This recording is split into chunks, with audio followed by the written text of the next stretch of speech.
inilah ponsel kita, dan saya percaya bahwa ketika kita cari Tuhan dengan sungguh hati, maka Tuhan akan ada bersama dengan kita dan memberkati kita. Baik, pertanyaan kita di awal tahun ini adalah, sudah pada evaluasi enggak diri kita ya selama tahun 2020? Ya, apa yang kita alami? Ya, apa yang kita rasakan? Bagaimana dengan kondisi pribadi? Bagaimana dengan kondisi rohani? Ya, ada enggak di tahun yang lalu? Ya, mungkin ada kecewa, atau mungkin ada pergumulan, atau mungkin yang lain seneng dan mendapat sesuatu hal yang baik gitu ya. Itu kita bisa evaluasi tahun lalu bagaimana. Dan evaluasi juga bagaimana dengan kondisi rohani kita. Kondisi pandemi ini kan jadi sebuah tantangan buat kita. Ada yang makin meningkat rohaninya, atau sama saja, atau makin tenggelam. Ya. Yang tahu adalah Bapak Ibu Saudara. Kita mungkin tidak bisa cerita, tetapi baiklah itu jadi evaluasi kita. Tahun lalu apa yang terjadi? Ya. Saya percaya bahwa tahun yang baru tentunya ada semangat baru, ada kerinduan baru. Kita patut bersyukur. Kita melewati tahun 2020 dan saat ini masuk 2021. Itu sebuah Tuhan. Nah, saya percaya bahwa kehidupan kita itu perlu ada terus di dalam Tuhan. Dan kita perlu belajar dari firman Tuhan. Yang saya renungkan beberapa waktu ini adalah perjalanan kehidupan kita, itu kita bisa ngomong hampir sama dengan perjalanan kehidupan dari bangsa Israel yang keluar dari tanah Mesir menuju ke tanah Kanaan. Ya. Tuhan sediakan hal yang baik, tapi di dalam perjalanan itu ternyata ada banyak hal yang terjadi. Mereka ada sukacita, bebas dari penderitaan, dari perbudakan. Tapi kemudian ketika mereka kurang air, ketika kurang makan, ada duka cita, kecewa, ngomel, bahkan berontak. Nah, firman Tuhan itu menuliskan tentang Israel. Nah, pelajaran yang ada itu menjadi hal yang harus kita pelajari dalam kehidupan kita, supaya kita tidak mengulang lagi apa yang terjadi di dalam kehidupan bangsa Israel. Semua ini telah menimpa mereka sebagai contoh dan dituliskan untuk menjadi peringatan bagi kita yang hidup pada waktu di mana zaman air telah tiba. Sebab itu siapa yang menyangka bahwa ia teguh berdiri, hati-hatilah supaya ia jangan jatuh. Jadi semua hal yang ditulis oleh firman Tuhan, ya, itu disampaikan oleh Paulus kepada orang-orang Korintus, orang yang pandai, banyakkan orang pandai, banyakkan orang-orang kaya di daerah metropolitan, ya, kondisinya mereka kenal Tuhan, dan dicatat bahwa perjalanan bangsa Israel itu menjadi sebuah peringatan bagi kita yang hidup. Ya, kita saat ini pun kan sudah ada di zaman akhir.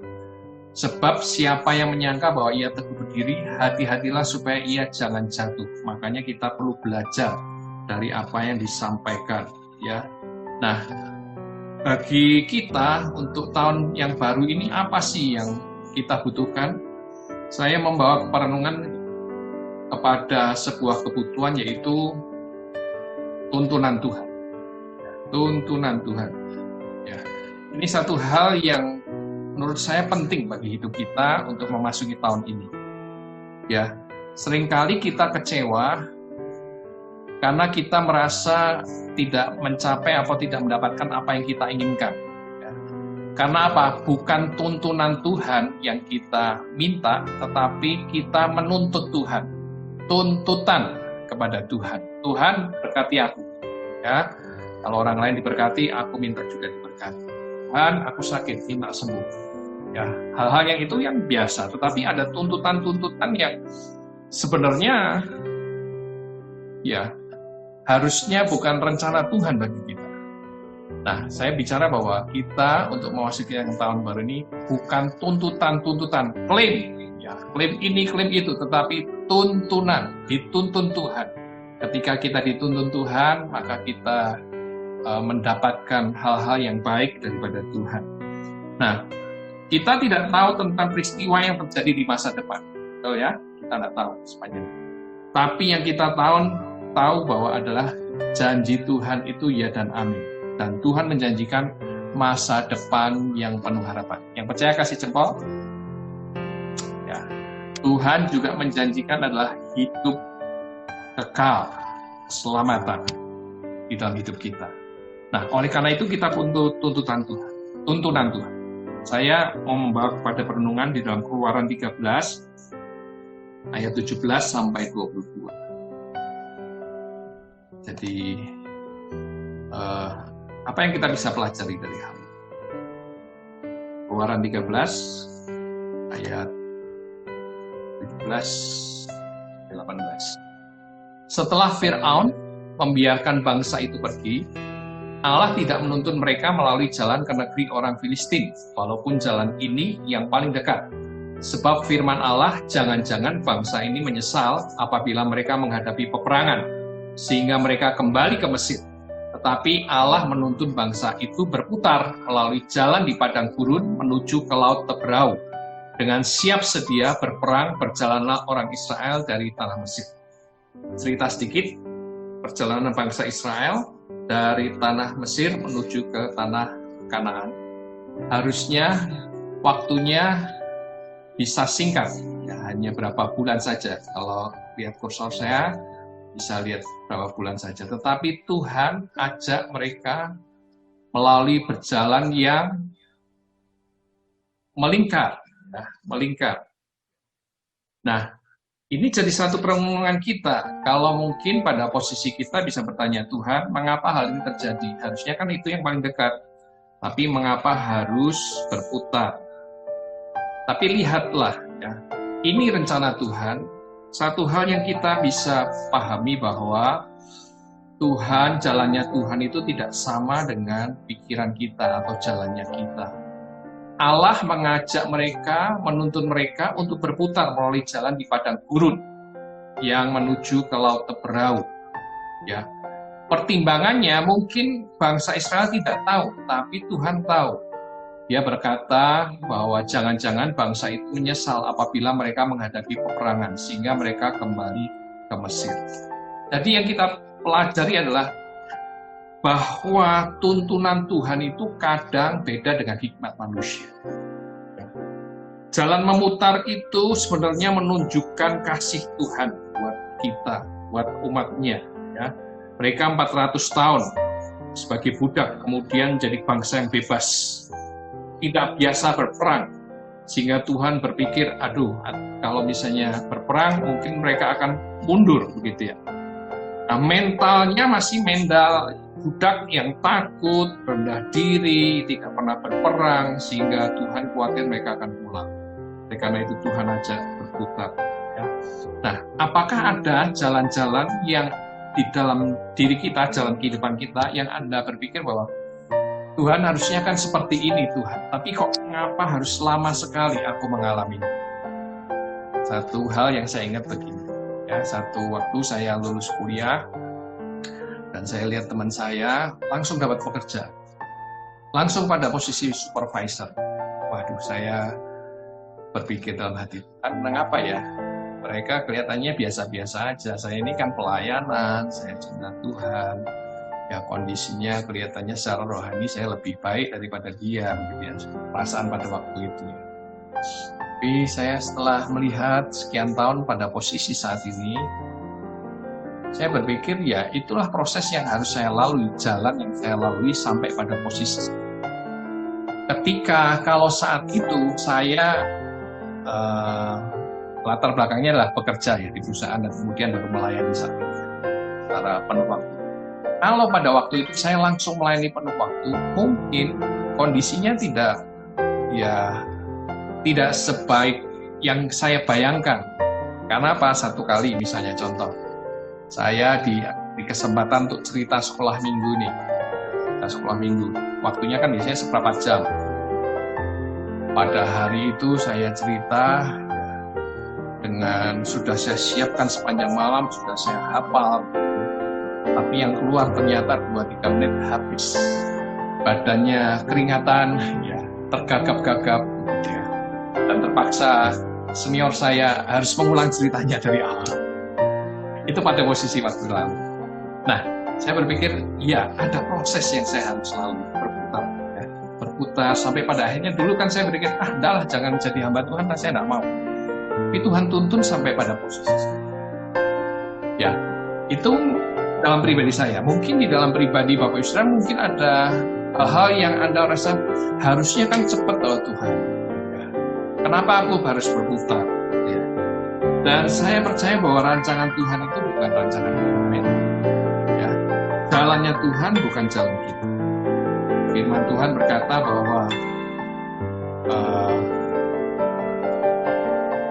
demikian firman Tuhan, seperti tingginya langit dan bumi, demikianlah tingginya jalanku dari jalanmu, dan rancanganku dari rancangan. Rancangan kita, bukan rancangan. Jalan kita, bukan jalan. Kadang yang kita pikir belum tentu sama dengan kehendak Tuhan. Berbeda dengan manusia. Contoh, kalau misalnya Bapak Saudara saat ini mungkin kurang modal, apa yang kita pikirkan langsung? Pinjam uang dong. Tapi sebenarnya kan jalan Tuhan itu bisa lain. Ya mungkin kita bisa ketemu dengan orang yang baik hati dengan kita, memberi kepercayaan atau menjual produk orang lain kah, atau hal-hal yang lain. Kalau sakit, pikiran kita apa? Langsung dokter. Tapi bukankah Tuhan bisa menyembuhkan kita? Bisa melakukan mujizat yang ajaib? Saya mendorong Bapak Saudara di tahun ini, mari kita cari tuntunan Tuhan. Belum tentu apa yang kita anggap baik itu sesuai dengan hikmat Tuhan atau rancangan Tuhan. Siapa tahu apa yang kita lakukan bisa menjadi jerat buat kita. Oleh karena itu kita perlu tuntunan Tuhan. Ini masih baru di minggu kedua. Kita masih punya waktu 11 bulan sepanjang tahun ini. Saya berharap kita berdoa supaya tuntunan Tuhan itu nyata dalam kehidupan kita. Tuntunan Tuhan memang kadang-kadang beda dengan hikmat manusia. Hal yang kedua yang kita bisa pelajari dari bangsa Israel adalah ini. Ya, Tuhan itu membuka jalan, Tuhan yang akan menuntun. Baca ayatnya bahwa demikianlah mereka berangkat dari Sukot dan berkemah di Etam, di tepi padang gurun. Tuhan berjalan di depan mereka pada siang hari dalam tiang awan untuk menuntun mereka di jalan, dan pada waktu malam dalam tiang api untuk menerangi mereka, sehingga mereka dapat berjalan siang dan malam dengan tidak beralih. Tiang awan itu tetap ada pada siang hari dan tiang api pada waktu malam di depan bangsa itu. Ya.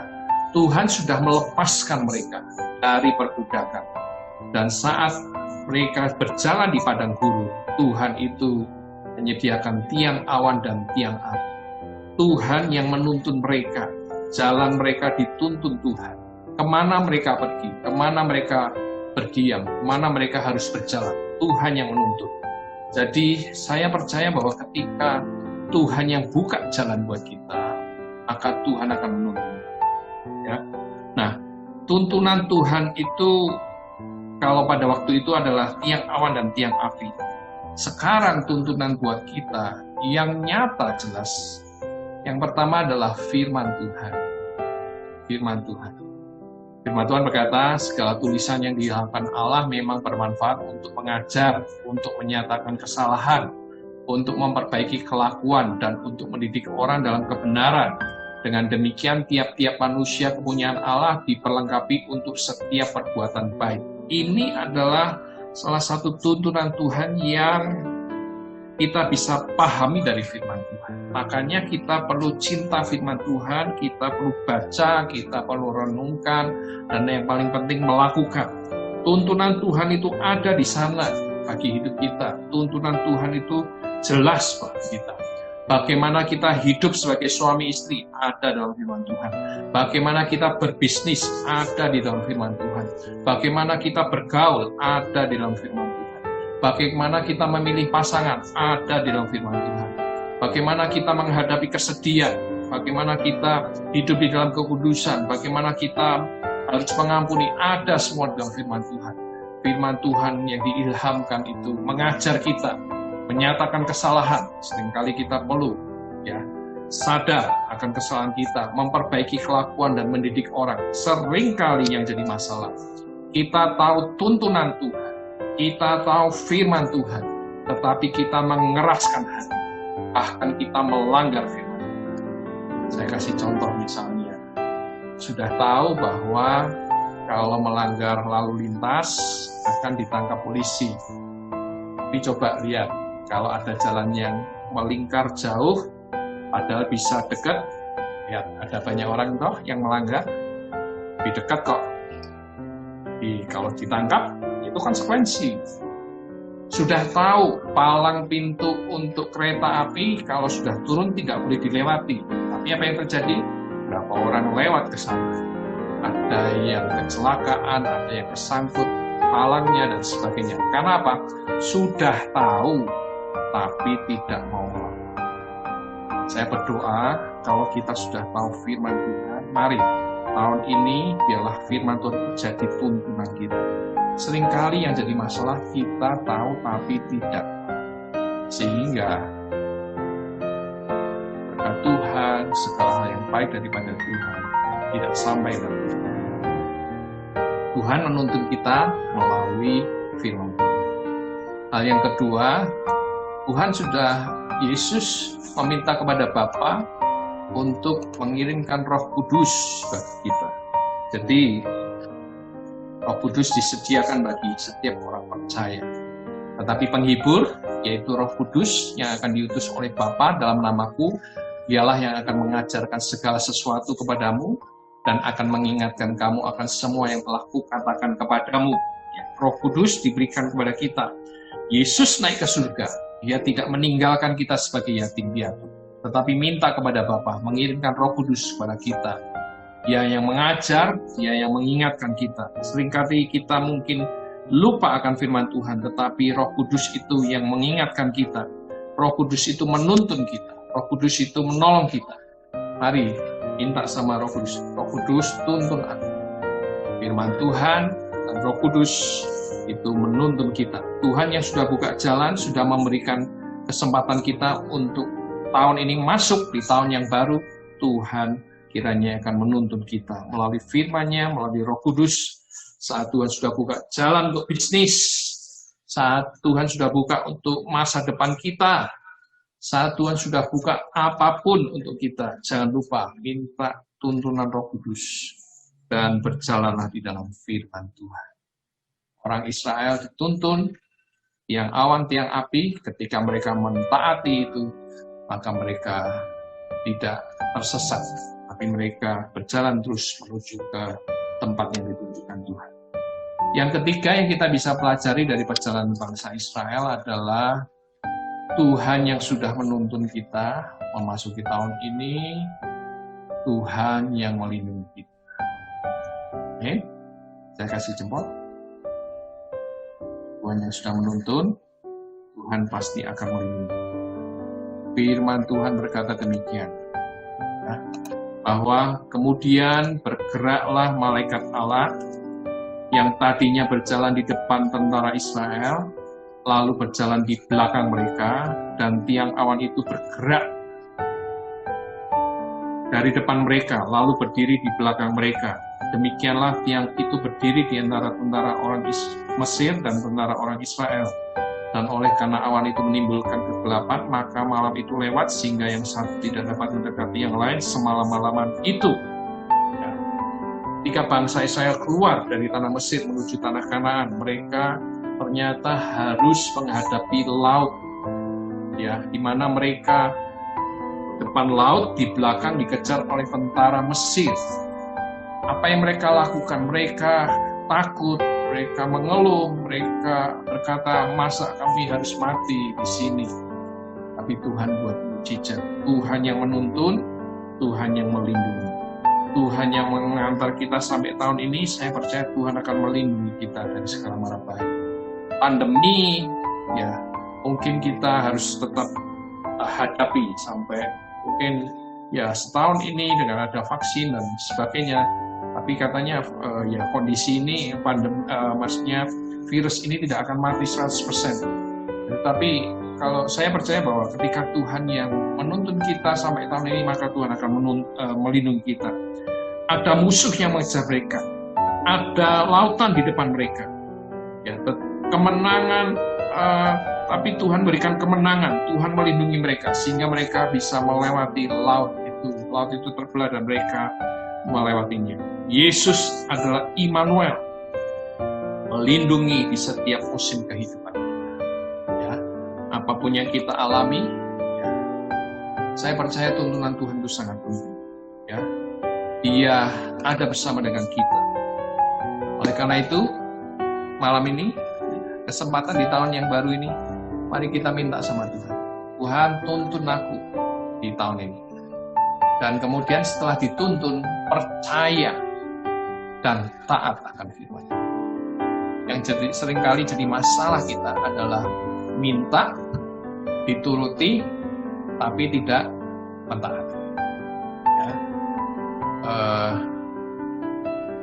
Ada berapa hal yang mungkin kita merasa, Tuhan tuntun aku, tapi jalannya ini kok sulit sekali. Sehingga akhirnya kita merasa, udahlah.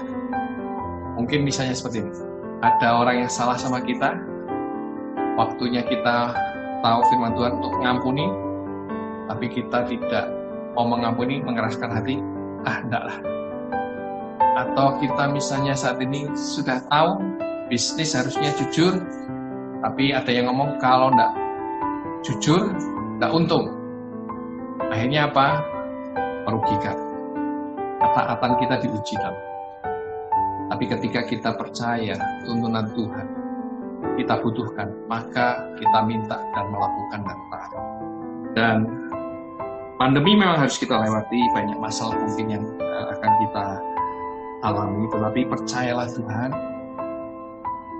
ya, iman kita harus lebih besar daripada apa yang ada di pemandangan kita. Seringkali Tuhan buat mujizat dari hal-hal yang rasanya tidak mungkin, tapi Tuhan.